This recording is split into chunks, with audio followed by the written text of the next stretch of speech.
This is my new friend Sue, and she will be sharing with us about angels and the afterlife. Yes? Yes. If you need to wander, take that with you. Okay. Hello, everybody. Hello. Oh, hi.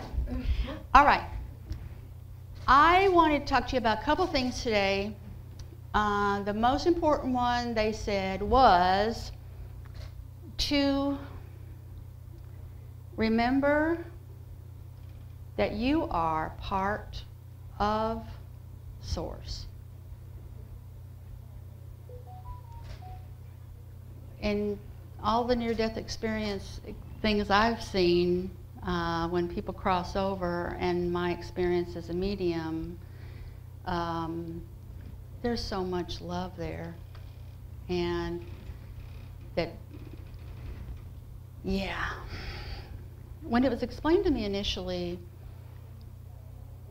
they use an example of to think of someone you love, or think of a special time, a tender moment, whether it's, you know, a parent or a child, or anything that when you really, really felt love.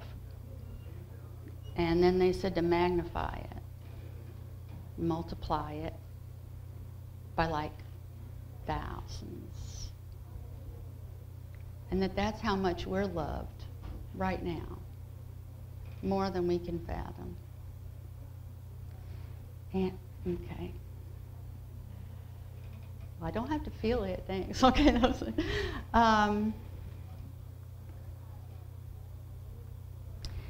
So that was the first thing that they said that they wanted to bring up today.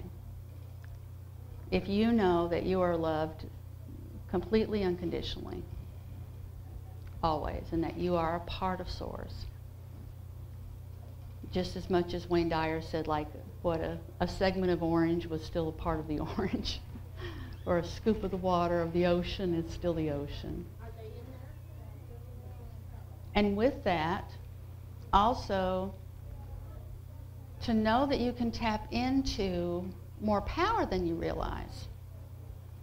So while the angels are very present and eager to assist us in anything, and happy to do so, also, we have more power within ourselves than we have really been taught. That we can declare things and make them so. That doesn't mean don't ask for help.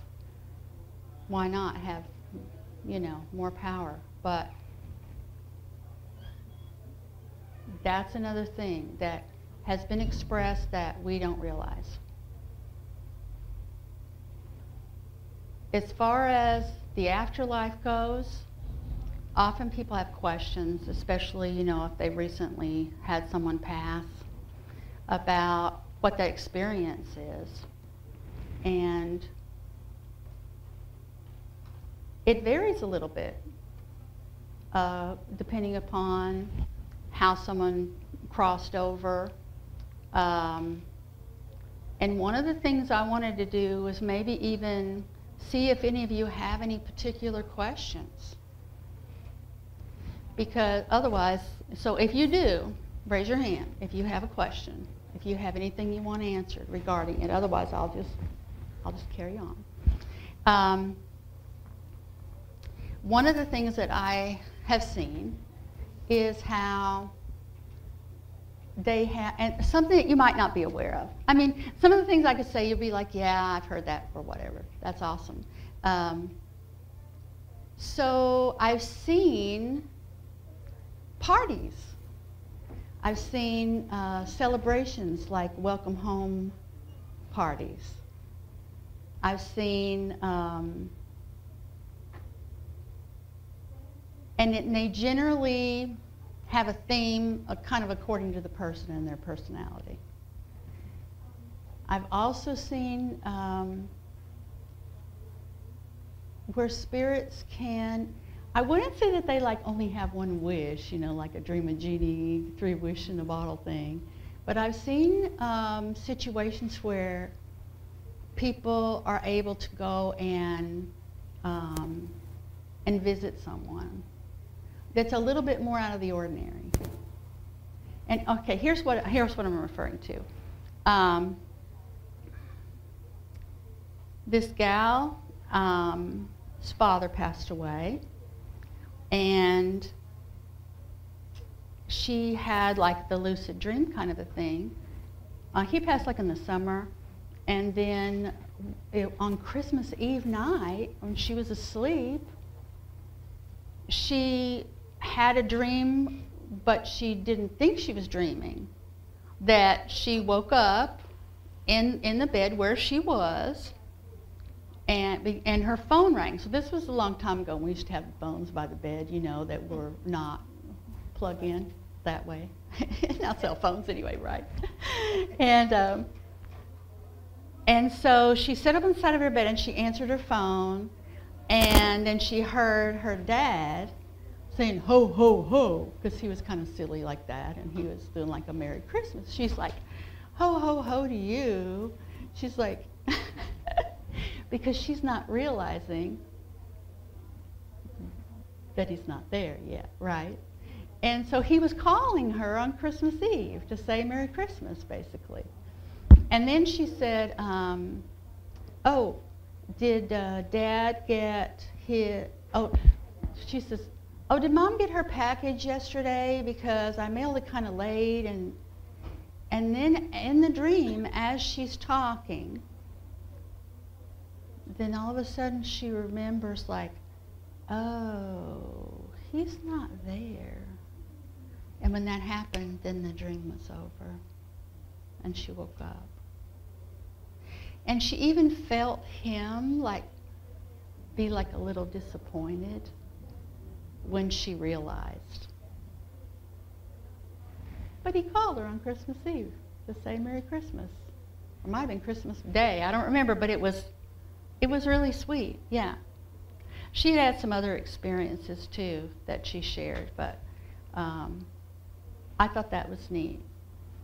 And also, so I kind of wondered, another client had, it was like right around her birthday, and she had a dream where she had really been grieving for, she'd been grieving for several months, pretty strong. And so when her birthday came, she had, which was around this time of year, she had a dream about her dad, who he used to make like popcorn balls, those, and she had a dream of being a child and being in their family home, and her dad being so happy, and he's in there in the kitchen, and he's doing this thing that he used to do. And then he was just saying, don't be sad. I'm like this now. And I've actually heard that phrase more than once. Don't be sad, I'm like this now. Of course, we understand the grief is grief. But they're pretty good. So when people ask, I want to know if they're okay, they're okay. Yeah, we're the ones that aren't. Yeah. Sometimes there's a little bit of an adjustment, and it's best like when people cross over to not try to go to a medium like the next week. Let's give them a little space to get acclimated to it. So otherwise, let's see. I'm just going to ask them what they want to share, because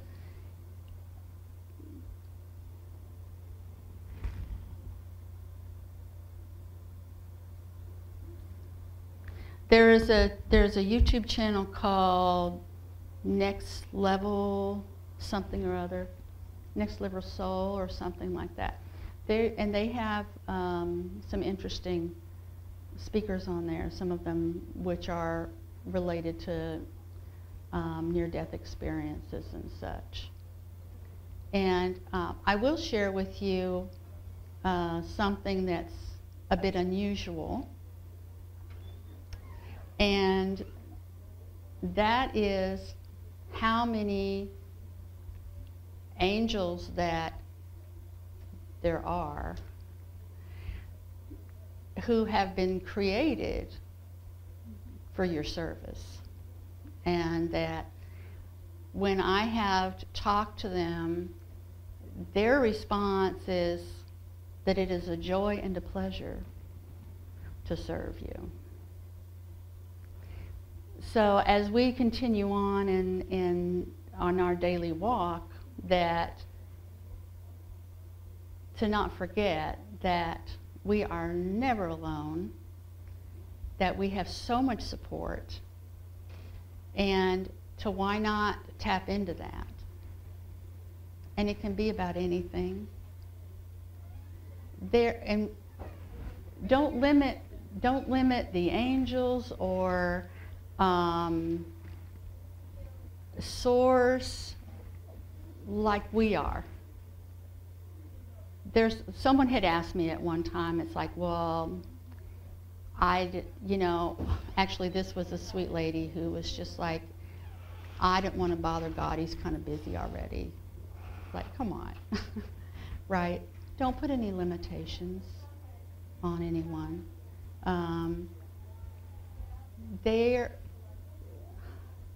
Archangel Michael or whoever can be with everyone. Everyone. They're unlimited. And we're all a part of that. We're all a part of that. So hopefully you will ponder the importance of self-love and being sweet to yourself, since we are loved so very much. And there's joy here, no matter what the chaos is around. We can be at peace. Every generation is faced with hardship. And life has its ebb and flow. And there is joy and there is peace right here, right now. So we need to remember that. Remember to be present. It's great to have plans and whatever, but live in the moment. Live in the moment and have the intention and the assumption that everything is working in your favor. Okay, thank you.